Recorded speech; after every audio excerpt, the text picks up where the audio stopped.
اللہ جب کسی بندے سے ناراض ہوتا ہے تو اسے پاکیزہ لوگوں کی عبادت میں مشغول کر دیتا ہے۔ اتنا جھوٹ مت بولو کہ لوگوں کا تمہارے سچ سے بھی اعتبار اٹھ جائے۔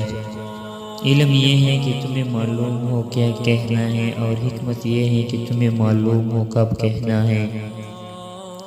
پرندہ جب اڑنے کی ٹال لے تو ہوا کو راستہ دینا ہی پڑتا ہے۔ معزز بننا چاہتے ہو تو دوسروں کی عزت کرو، کیونکہ یہ کام معزز بندہ ہی کرتا ہے، اور یہی انسانیت کا کمال ہے۔ اللہ تعالیٰ اسے اپنا ولی بنا لیتا ہے تو بندہ یہ 4 کام کرتا ہے: کم کھاتا ہے، کم سوتا ہے، کم بولتا ہے، اور لوگوں سے مل جل کم رکھتا ہے۔ زندگی میں دو لوگوں سے ہمیشہ دور رہنا، ایک مغرور اور دوسرا مصروف، کیونکہ مصروف اپنی ہی مرضی سے بات کرتا ہے اور مغرور اپنی مطلب سے۔ جو حد سے زیادہ پیار کرتا ہے وہ حد سے زیادہ نفرت بھی کر سکتا ہے۔ شیشہ جب ٹوٹتا ہے تو وہ خطرناک ہتھیار بن جاتا ہے۔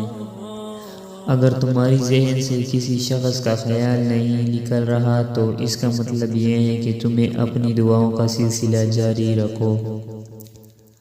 انسان کی عقل تو صرف اتنی ہے، اگر اسے جانور کہا جائے تو ناراض ہو جاتا ہے، اور اگر اسے شیر کہا جائے تو وہ خوش ہو جاتا ہے۔ بہترین وقت وہ ہے جب بدترین لوگ بے نقاب ہو جائے۔ پتھر میں ایک خاص نقص ہے کہ وہ کبھی پگھلتا نہیں، اور پتھر میں ایک خوبی ہے، وہ کبھی بدلتا نہیں۔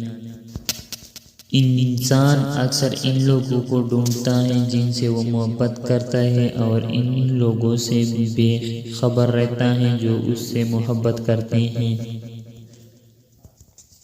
معاف کر کے آگے نکل جاؤ ان لوگوں کو جنہوں نے دل دکھایا ہے، تہمت لگائی یا برا بھلا کہا۔ یقین جانو اللہ کچھ نہیں بھولتا، اور جب وہ حساب برابر ہے تو انصاف ہی نہیں کرتا۔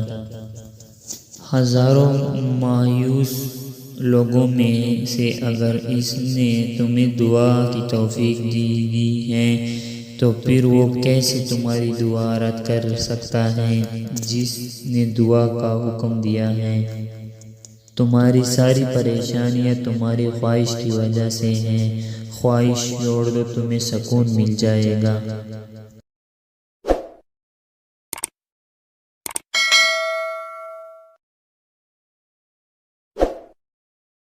کو سبسکرائب کیجئے، بیل آئیکن کو پریس کرنا نہ بھولیے تاکہ آئندہ آنے والے انفارمیٹیو ایجوکیشنل ویڈیو کی نوٹیفیکیشن آپ لوگوں تک بر وقت مل سکے۔ تو آئیے